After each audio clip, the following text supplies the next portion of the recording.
wa bihi nasta'in wa ala umuri dunya waddin. Asyhadu an la ilaha illallah wahdahu la syarikalah wa asyhadu anna Muhammadar Rasulullah. Amma ba'du.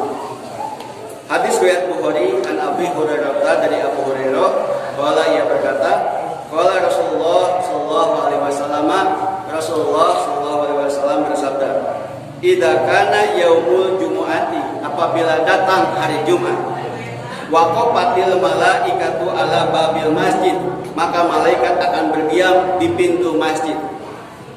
Cuman kita tidak melihat gitu kan, karena gaib. Tapi Nabi menjelaskan untuk memanggil keimanan kita, kita harus yakin bahwa pada hari Jumat malaikat itu jaga di pintu masjid. Ngapain? Yaktubunal awala fal awala, dia menulis mana orang yang paling duluan datang. Ditulis fal awala sampai seterusnya dia tulis. Kapan dia berhenti nulis? Waktu khotib sudah naik mimbar, maka berhentilah dia nulis. Jadi anu datang ya ke masjid Jumahan, sanggeus khotib naik mimbar, eueuh catatanana eta teh. Yang ada di catatannya adalah sebelum khotib naik mimbar. Dicatat. Kata Nabi, wa masalul muhajiri, perumpamaan orang yang paling awal datang ke masjid, duduk di saf pertama. Jangan membingungkan malaikat. Datang paling dulu, tapi diupang tukangna, iku mah mere pahalana coba. Ai datang panggelana, ari diupang tukangna, di pahala kumaha?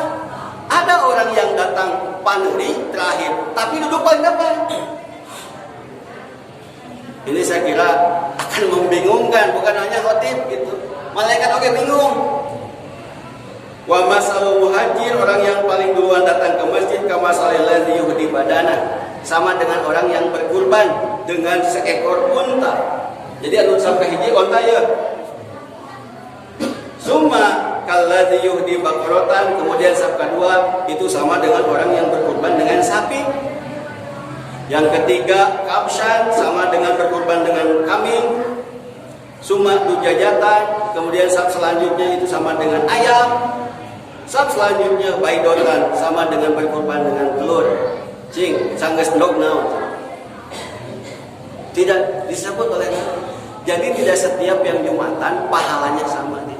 Sekarang begini, orang datang terakhir, tapi duduk di saf depan. Onta bukan? Orang datang awal, harus di saf depan, tapi dia milih bersandar ke tembok. Dia onta bukan? Ini pasti membingungkan. Nah, kasus orang itu kemudian memisah-misah di antara dua orang, nyelek teh, ini kasusnya seperti itu. Orang yang datang duluan, tertib Jumatnya duduknya paling depan, maka isi yang kosong di depan. Saya di saf kedua, ada celah di saf pertama. Kadang orang yang di saf kedua bukannya maju, malah nyuruh orang lain maju. Bukan dirinya yang maju, tapi nyuruh orang lain. Ini sesuatu yang tidak boleh. Dalam urusan keduniaan, mendahulukan orang lain itu bagus. Naik bis, mangga bapak di payung. Rek dicukur, mangga bapak di payung. Ngantri sembako, mangga bapak di payung. Bagus. Di dokter ngantri, mangga bapak di payung. Bagus. Tetapi ketika kita beribadah seperti Jumat, ada saf kosong di saf pertama, onta. Kurang sampai di saf kedua, mana bikin onta ke batu?